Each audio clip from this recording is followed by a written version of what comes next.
Welcome to Minutes with Mango, Life in Motion. I'm your host, Johnny Mango.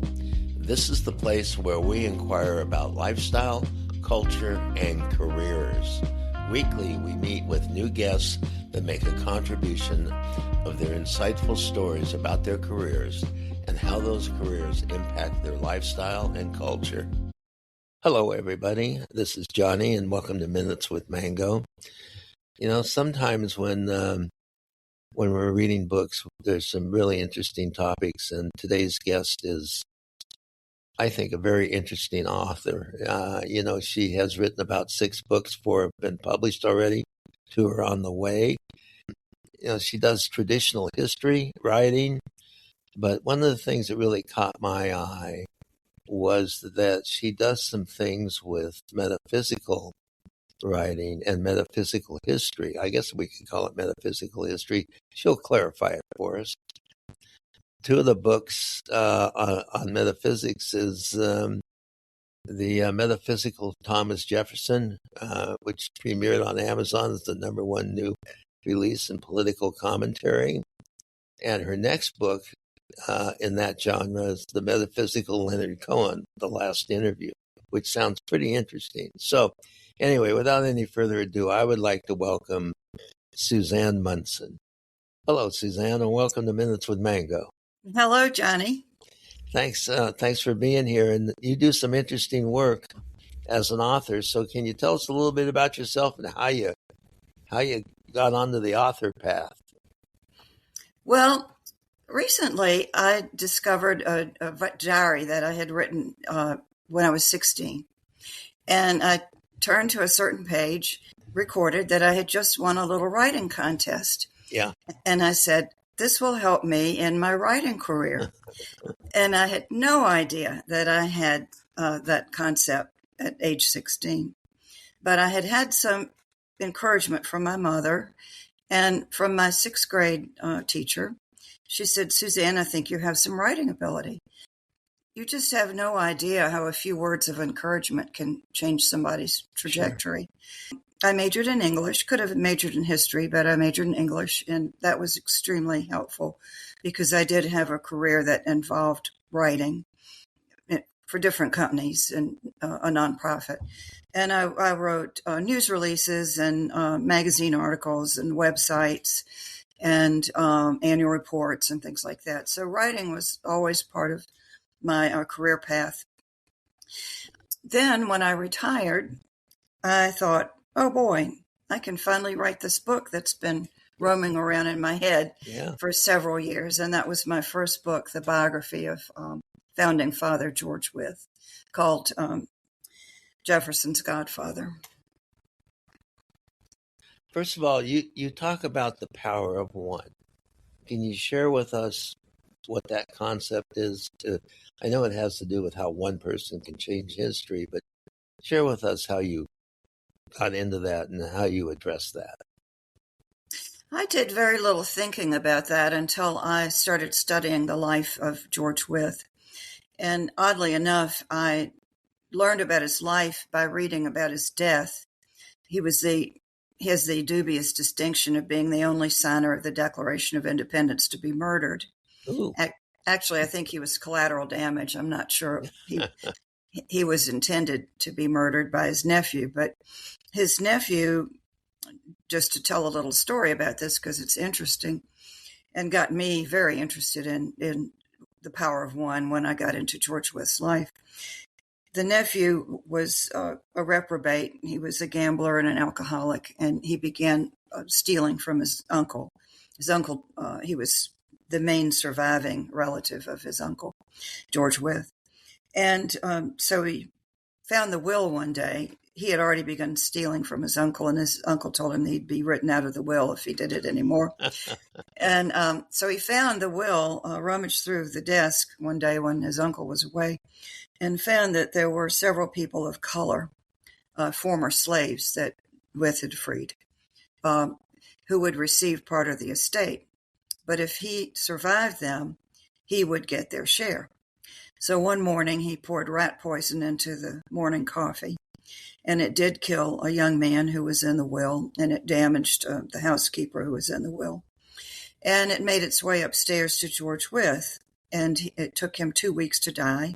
It was not a good death. Anyway, the trial was a travesty of justice, and he got off, but he left town and was never heard from again. Mm-hmm. So, in reading an account of the trial and of the murder, I began to learn what an awesome person this man was, and I really didn't know much about him. But he was one of the most important of the founding fathers, even though he's been forgotten. And I think we don't know a lot of our history, some of our darker history. When we gained our independence from England, we were in a quandary because half the people wanted another king. They wanted King George's son or somebody like that, or they wanted to make George Washington a king or a dictator. They just didn't know. Democracy on this scale had never been tried.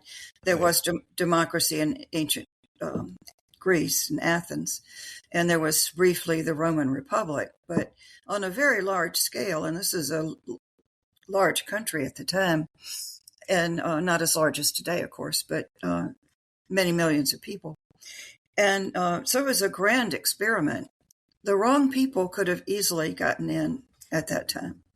And so it was essential to have good leaders, servant leaders, who really were concerned about a government that would be good for the people and not just good for themselves. And so George Wyth was a servant leader. He held a number of high offices and judgeships, but his greatest contribution was as a mentor. He mentored Thomas Jefferson. He's called the godfather of the Declaration of Independence because of the Enlightenment philosophy that he and Jefferson discussed so often by the fireside. And Jefferson had lost his father at age 14, and Wyth had lost a child early on. So they both had a need for a father-son relationship, and George Wyth became Thomas Jefferson's surrogate father and mimicked him in a lot of ways. Wyth was known as a man of impeccable character, very, very high ideals, and a servant leader. And so Jefferson was exposed to all that as a young man. But his greatest contribution was as a teacher. And I maintain, and I will be challenged on, if I'm challenged on it, I could certainly prove it, that he was the most influential teacher in American history, judged by the achievement of his students in high public office. Right. Wow. And when he died, his former students were virtually running the country. Thomas Jefferson in 1806 was president. John Marshall was one of the most influential chief justices of the Supreme Court. Henry Clay, very ethical young man, was mentored by Wyth, was a rising star in Congress. And a host of senators, congressmen, governors, judges, some 200 students were mentored by George Wyth in his law school. He founded the law school at the College of William and Mary. So that's that was one of the first training schools, right, for ethics and ethical leaders. That's what I maintain, and okay, and we'll ride with that. Right. Well, I believe it to be true because the young men who came to his law school came there to learn a profession. And I'm not sure they were all motivated to become public servants or give back to the community and so on. And at that time, Wyth was offering the only collegiate degree in the United States, in America. And so students flocked there from the various states. Right. And so he had a captive audience. He gave them an excellent law curriculum, and that involved ancient law, Greek, Roman, even Arabic, and English law. But we were breaking away from England at the time. And so we were beginning to write our own laws, and he was part of rewriting Virginia's laws. Yeah, that makes me think of something. You hear all these different opinions from like the Supreme Court and other places, and they reference historical English law. What you just said helps me understand the continuity, because these guys had been practicing English law until the country started itself as a democracy. So that seems to make sense about the continuity of English law That's to right. me. Well, in a year after America declared independence in 1777, Hmm. Virginia was one of the first states, if not the first, to rewrite their legal code.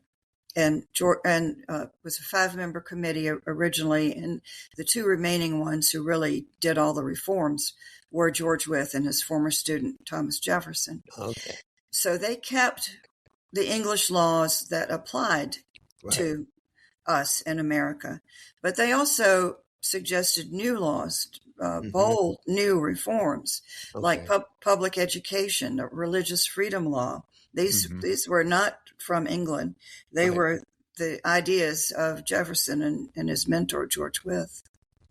I see. Okay, so it was kind of a dual. They took some of the stuff that they could carry forward, and then they introduced other law that is specific to our democracy, let's say, and what they wanted for the. Well, yes, they introduced a package, but it had to be passed into law by the legislature, Okay. and it took the legislature quite a while until 1786 to pass America's first religious freedom law. And Really? that was only after a lot of war veterans came back who were Baptists and Presbyterians to fight. They were fighting for liberty, only to find that their religious liberty was being squashed by the Got it. establishment church at the time. Okay. That So, but he really taught a lot about ethics, huh? And the importance of ethics and what ethics really are. And what about ethics today? Are you concerned about ethics in our today in government and business? What have you seen in that? Because you obviously do a lot of research. Well, I've lived through the good, the bad, and the ugly. Literally, I really have. I'm of a Yeah. certain age. And first, I saw it in business. I worked for a nonprofit service organization, and we were very proud of that. Yeah. And then it was taken over by people who wanted to turn it into their own cash cow. Oh, And it was founded by very well-motivated people yeah. for the good of the public. Uh-huh. And I saw some people getting very, very rich on somebody else's public service idea. Uh-huh. And I saw a lot of other things that I didn't like. And so that was business. And I was in a very typical business back then in the 70s and 80s. And I've seen, the venture vultures who take over Yeah. a nice little family business and can all the loyal employees and leave a shell, take the money and leave a shell. Yeah. And this has gone on all the time, but it really started in earnest in the 70s and 80s. You remember the movie that came out, Greed is Good? Yeah, oh, yeah. Remember that? Yeah. Michael Douglas. I think it was Michael Douglas. Michael Douglas, right. And I Yeah. think that was the 80s culture. We started seeing that. With the slick back hair. Yeah. Yeah. That greed was good, you know? Yeah. And I'm all in it for me. Yeah. And a lot of that took over our culture at the time, and it took over Congress and Washington. Yeah. And many people in Washington are feathering their own nests. Yes. In Congress and elsewhere, and using our tax dollars as their piggy bank right now. Yeah. Personal piggy bank. Yeah. So, yes, I think our founding fathers would roll over in their graves to see what's happening now. What I'm hearing from you, we've lost a little bit of those original ethics that were taught in law school by some of the founding fathers. I have that right? Well, the law school that was founded by George Wyth was much more than a law school. It was a training school for future leaders. And by his own example, they wanted to be ethical leaders and not just feather their own nests. Yeah, yeah. Wow. Well, let's talk about one of your other books because I'm really intrigued in it, and that's the Metaphysical Thomas Jefferson. And how did you get into the metaphysical side of Thomas Jefferson? Well, that's a very interesting story. It all started with the death of my husband in 2013. Uh-huh. I was working on the George Wyth book at the time, which is traditional history. And I had no idea that I'd be getting into metaphysics at the time. But I went to a writer's retreat, and one of the writers, and the writers who had published, put their books out. And one of the writers had a book called Friends in High Places, which I thought was kind of cute because she was a medium. Yeah. And so I had lost my husband 6 months earlier, and I said, Katie, do you think you can contact my husband? Because I was really missing him. And she said, and she didn't know him. She didn't know me very well. And she said, yeah, probably. What's his name? And so she went in her room with a yellow notepad, and half hour later she came back and she described him perfectly, what he was wearing. And he had an outfit like that, what he looked like, what he sounded like. And so I thought that was pretty awesome, but that was just one experience with one person. Right. Then later on, I saw a book that was written by a skeptic of mediums about 6 or 7 sessions that she had with a professional medium. Mm-hmm. And she had some difficulty with her mother who had died. So she asked to talk to her mother and these friends who had died. Anyway, she turned from a skeptic to a believer in that this woman has gifts that I certainly don't have, and I don't want those gifts because I'd rather they could be bothersome. But yeah. I will work with somebody with whom I have confidence and who I think is honest and has integrity. And so I thought, well, this woman, if she's good enough to have a book written about her, and it was an award-winning book, I think I'll call her and see if I can access my husband. So I did, and had a number of sessions with him and my mother and my father and brothers and friends and so on. And I've even had other friends over for sessions where we would dial up somebody who died. And dial them up like on the phone. So, well, here's kind of a confirmation of things. Yeah. I had my friend Debbie and I had a very good friend, Phoebe. Phoebe died. And so I said, Debbie, we're going to dial up Phoebe. Come over to my house. So we did. And both of us listened to we made an appointment with the medium. I make an hour-long appointment by phone with her. Anyway, we listened and we thought that Phoebe had come through and she had said some things about her family that nobody else would know. Only we would know that. And so then the medium said, Debbie, do you have a brother? She said, yes. And she said, your brother needs you. So Debbie got in her car afterwards. Her brother called her and he said, Debbie, I need you. Really? Yes. Wow. Okay. And yeah. And anyway, there's been many, many instances like that where we felt that we were getting the real deal. Yeah. I've talked to a lot of metaphysical practitioners in different ways on my podcast. And it's pretty interesting to me. Some of these folks I've talked to go way back thousands of years that they've referenced. Anyway, so let's talk about the Metaphysical Thomas Jefferson. Okay. So you obviously worked with a medium on that to develop that book. What'd you learn, or tell us a little bit about what's in the book. Well, I thought at one point, this is the beginning of COVID, that if I was having success with accessing regular people, just normal people, why not somebody famous? Yeah. And I had already written the book, Jefferson's Godfather, which was George Wyth's biography, but a lot of it was about Thomas Jefferson and his youth. Yeah. And I thought, well, I mean, I'm pretty cozy with Thomas Jefferson right now. I know a lot about his life. And maybe I'll just ask for him. Yeah. And, if you can access normal people, why not somebody famous? Or would he be too busy for me, or too powerful for me, or too smart for me? I said, well, I'm going to give it a try. Sure. So I made an appointment with a medium by phone. I didn't tell her ahead of time who I wanted to access. I did not want her to, I didn't want the idea of her having to do any preparation. Get on Google and look up Thomas Jefferson. Right. As a matter of fact, the medium that I work with majored in elementary education and hates history, and knew very, very little about Thomas Jefferson. Yeah. So, but what came through her was awesome.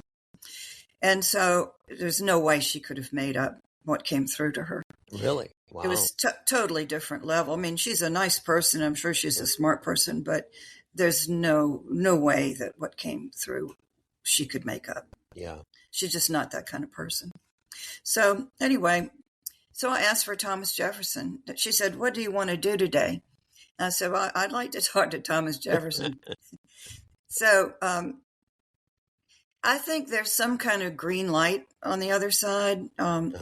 We are eternal creatures. We shed our bodies, but we go on as personalities, as with the pretty much same personality we have now. I've heard a saying from a number of different people that we think we're human beings looking for a spiritual experience, but we're actually spiritual beings having a human experience. But anyway, go ahead.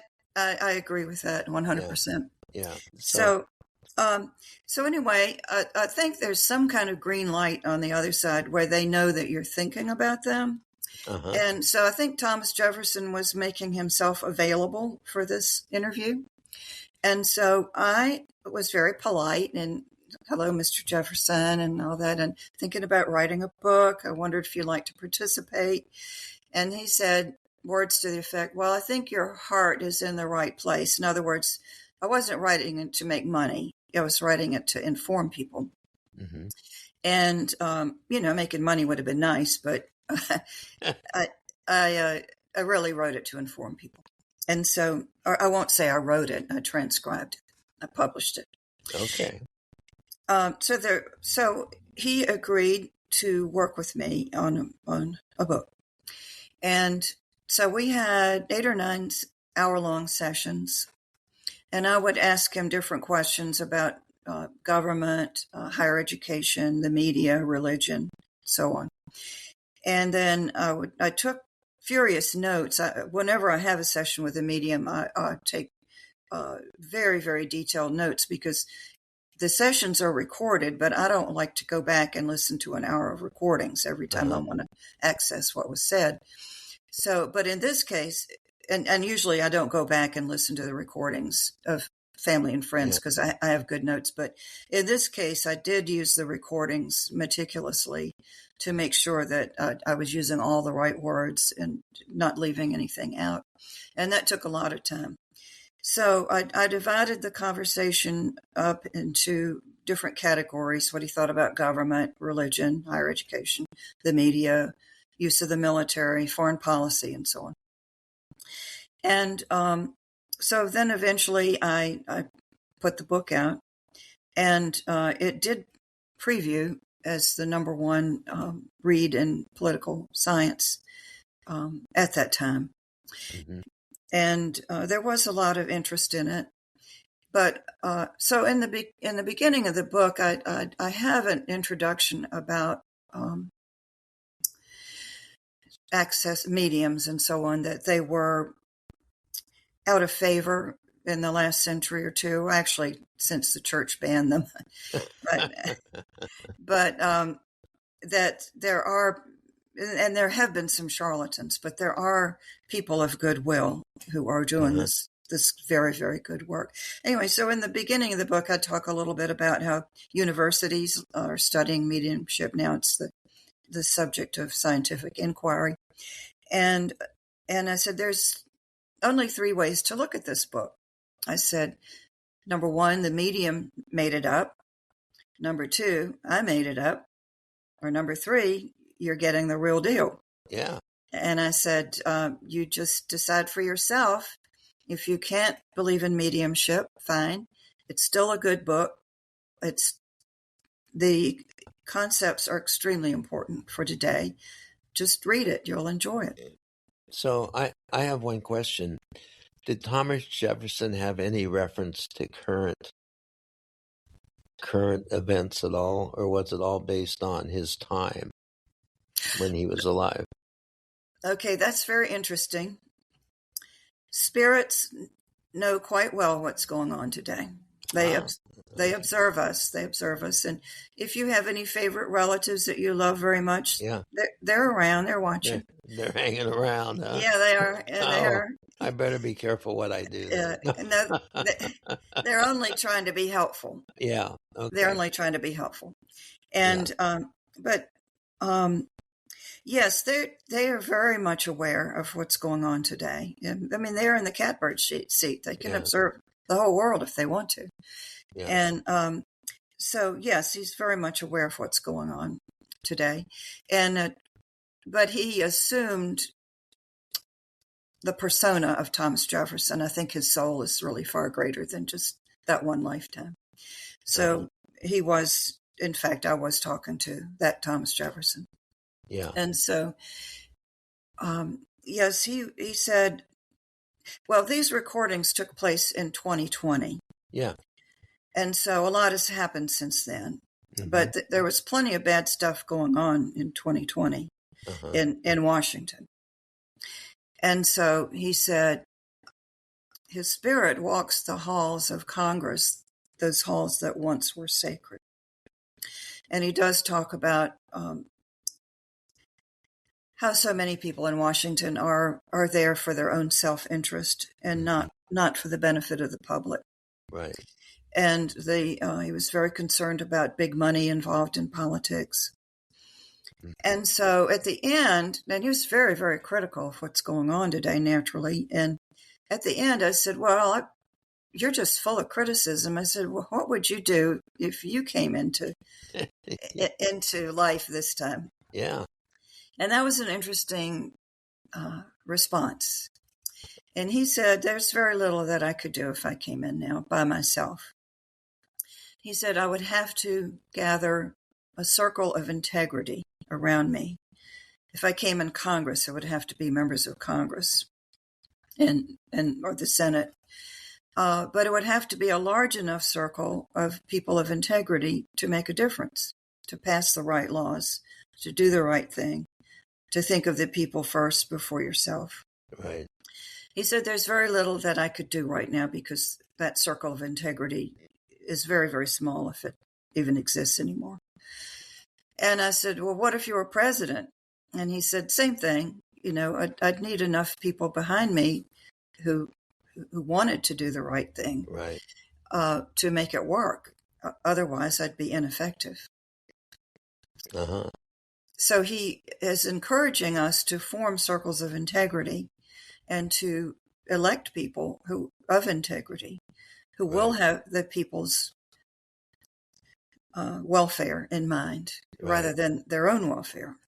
Yeah, I think that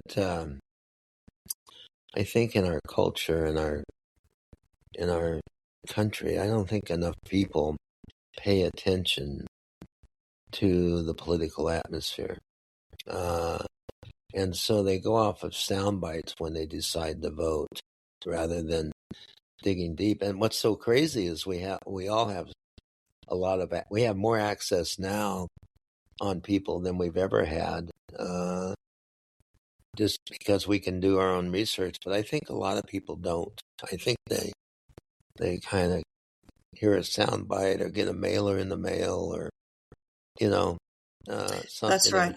And okay, I'm going to vote for that guy, not even knowing anything about him, or her exactly. or him, and off they go, and that's what they do. And I think both sides. I think it affects both sides. To be honest with you, I think that it's it's almost like a laziness in our culture. It is. Yeah. And it goes back to what we're taught in high school and college. We need to be taught to be better citizens, to be alert. Right. And yes, I think we are the least informed, well-informed people who've existed in the United States, except maybe in the old days before there were newspapers and stuff. But people have tuned out. I myself am not watching TV anymore. I am tuned in. I get all my political news in print, but I can't take the news anymore on TV. Well, that's another thing. Whenever I run into somebody that is, they can be on the left, they can be on the right, it doesn't make any difference. They can be libertarian. I always ask them, well, did you get any news from any other source? And a lot of times it's no, why would I do that? But right. I think that you almost have to hear multiple sides to come down somewhere in the middle of it to understand what's going on. But that's just me. Well, journalism is dead. Well, it's still, when I was coming along, you were proud to work for a newspaper. You were proud to major in journalism, and you were taught to be objective. I worked for an old newspaper man, and he was very precise about the words that I used. I remember one time I called a college professor an expert in something. He said, no, that's not precise. He's a specialist in something.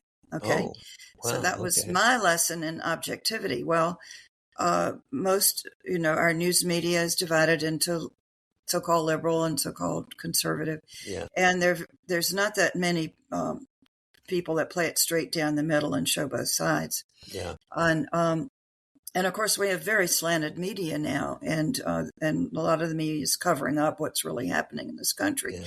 If you want to know what's really happening in this country, you have to dig for it. It's not going to be in your paper anymore. I think the New York Times, and some people who are listening to this will say it's a liberal rag.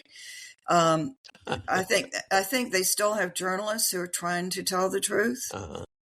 If one doesn't do the deeper dive into a subject that's important to them and just kind of bounces off, the sound bites of stuff, they're probably not doing themselves a favor is what I think. But that's just me.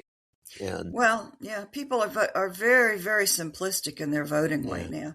I know somebody who voted for somebody who's not very nice, but only because of inflation. And,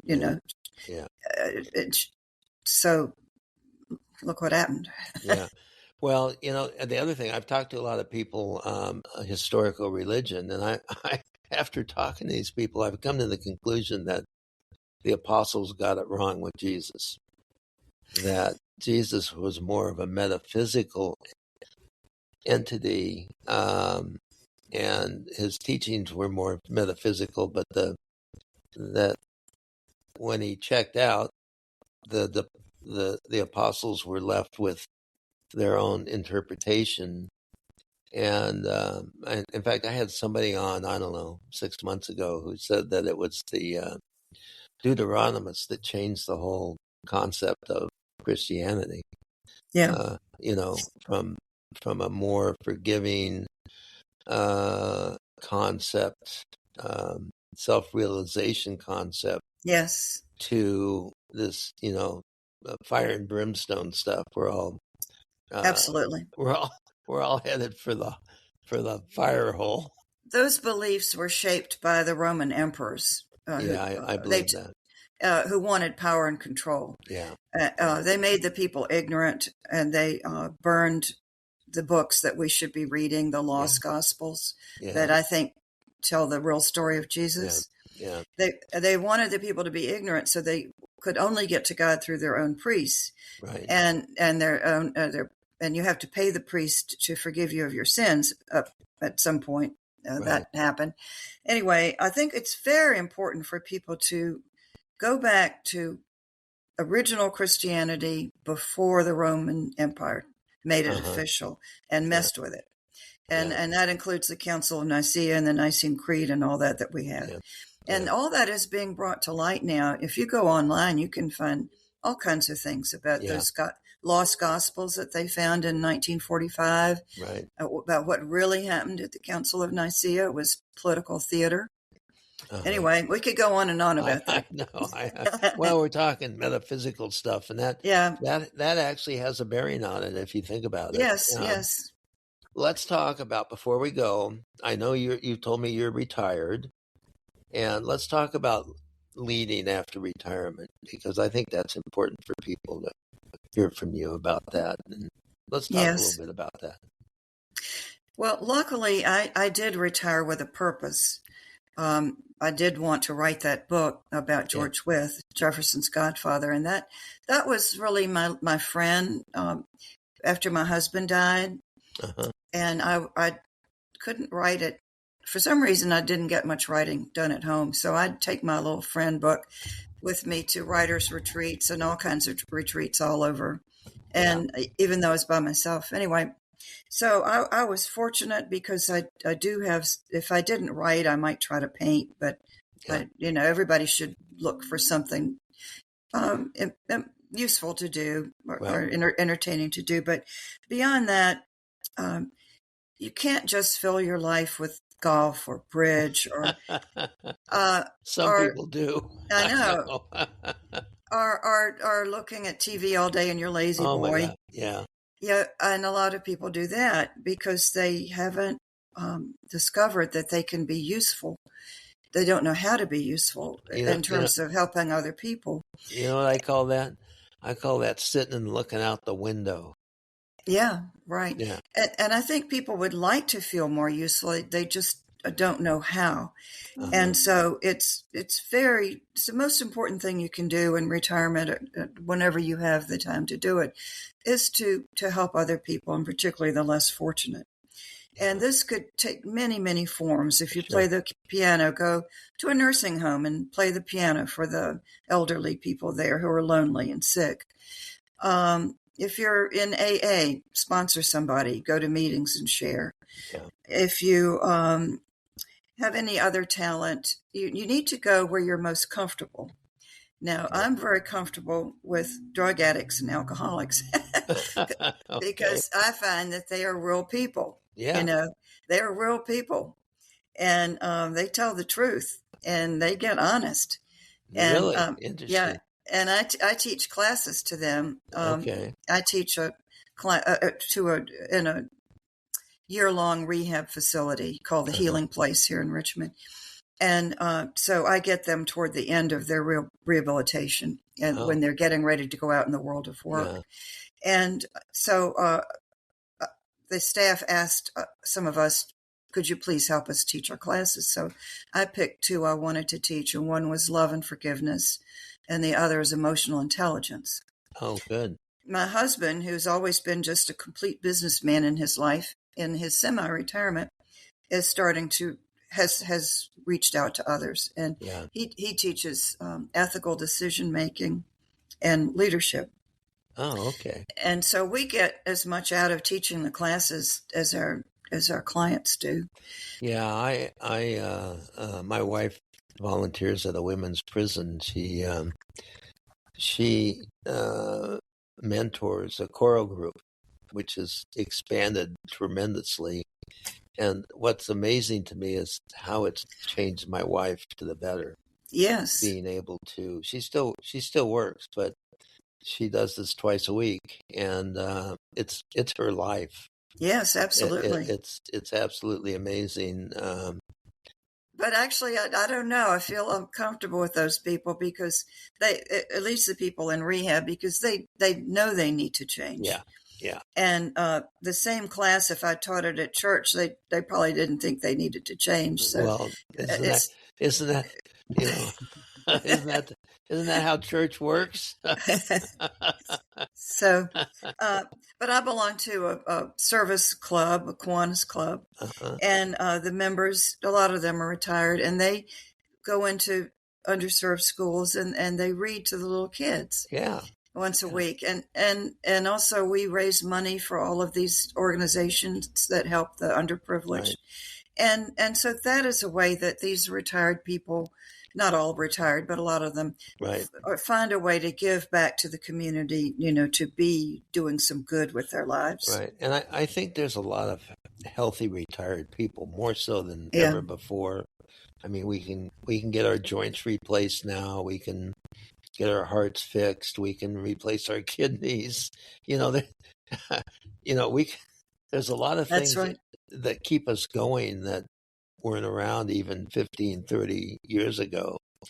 And so I think that probably in the next 20 or 30 years, though, I think our whole retirement concept will change, because people won't be retiring at the typical age of retirement now, because there won't be any reason to, less about the money and more about the activity. That's right. Look at Warren Buffett. What's he, 90 years old? And I think he still shows up to work. I'm not sure. He may have retired now, but you know what I mean. That here's this guy. He could have retired 35 years ago and not do anything. But Suzanne, I really appreciate you taking the time today to share with us your authorship, and especially the metaphysical authorship. That's very interesting. I wonder if anybody else has ever done that. Have you ever heard of anybody doing that? There are a few channeled books. Are there? Okay. Yes, and I'm trying to think of one, but not that many. Yeah. And if I live long enough, I think I'm getting ready to publish a novel right now. But after I do that, I might get back to metaphysical. I'm going to publish the Metaphysical Leonard Cohen. We had some very interesting sessions. He was quite different from Thomas Jefferson, as you might imagine. I can't even imagine. Yeah, he was really funny. I said, "What is it like to die?" And he said, "I look back down at my puny old body, and I said, my God, I wish I'd taken better care of myself." Really interesting. Sounds like a musician. He was funny. He was really funny. Wow. And he had some good insights. He had an unhappy life Did deep he really? down. Yeah, and he wasn't loved as a child, and sometimes you never get over that. Yeah. And all of his lyrics are dark. That's why I wanted to talk to him. Why are your lyrics so dark? Well, but that's going to be an interesting book. Yeah. Yeah. Yeah. So when do you think that'll be out? Any idea? Do you have any concept of time on that? Maybe next year. I've got to get this novel out first.